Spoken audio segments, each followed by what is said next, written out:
I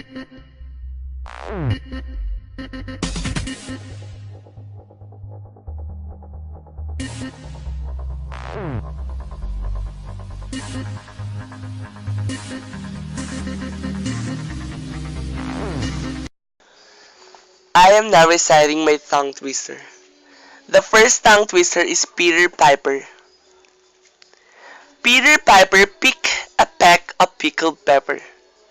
Did Peter Piper pick a peck of pickled pepper?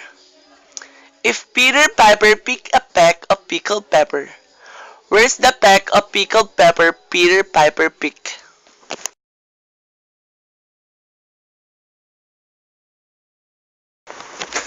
The second tongue twister is seashells. She sells by the seashore. The shells she sells are surely seashells. So if the shells sells on the seashore, I'm sure the shells seashore sells.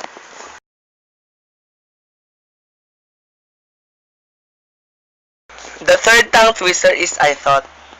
I thought a thought, but the thought I thought wasn't the thought I thought. I thought if the thought I thought had been the thought I thought, I wouldn't have thought so much.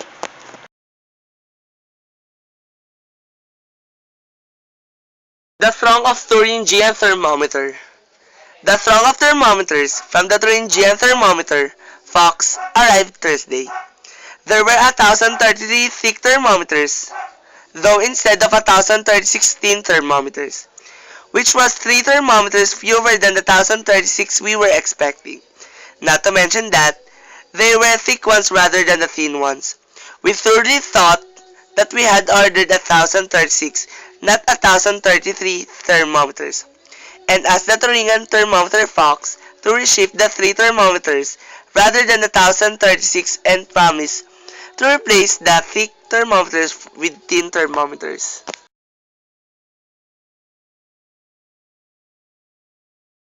A surly sergeant. A surly sergeant sacked an insolent sailor Sam. A surly sergeant from Cisco, Texas, saw a sailor sit silently on a small seat reserved for youngsters. He stayed for several minutes. While thoughts swarmed around, Sam asked the sailor to cease and desist, but he sneered in his face. Sam was so incensed that he considered it sufficient incentive to sack the sailor. The sailor stood there for a second, astonished, and then strolled away. Sam was perplexed, but satisfied, and the thoughts scampered like ants over the seesaw.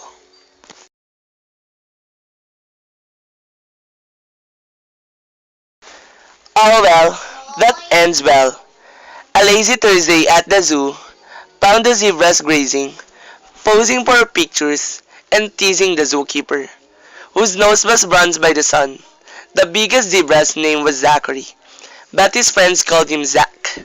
Zach was a confusing zebra whose zeal for a reason caused by his cousin, who were naturally unreasoning, to pause in their conversation. While they browsed, he philosophized. As they grazed, he practiced Zen.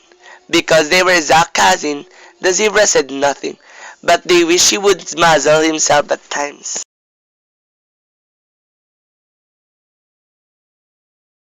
The Tan Man. A fashionable tan man sat casually at the bat stand, lashing a handful of practical bats. The manager, a crabby old bag of bones, passed by and laughed. You're about average, Jack. Can't you last faster than that? Jack had enough, so he clambered to his feet and lashed bats faster than any man had ever lashed bats. As a matter of fact, he lashed bats so fast that he seemed to dance. The manager was aghast. Jack, you're a master of bat lasher, he gasped, satisfied at last. Jack sat back and never lashed another bat. A lot of flang, hot walks in the garden. John was not sorry when the boss called off the walks in the garden.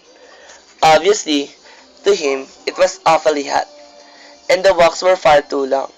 He had not thought that walking would have gone on the way it did, and he fought the fallacy from the onset.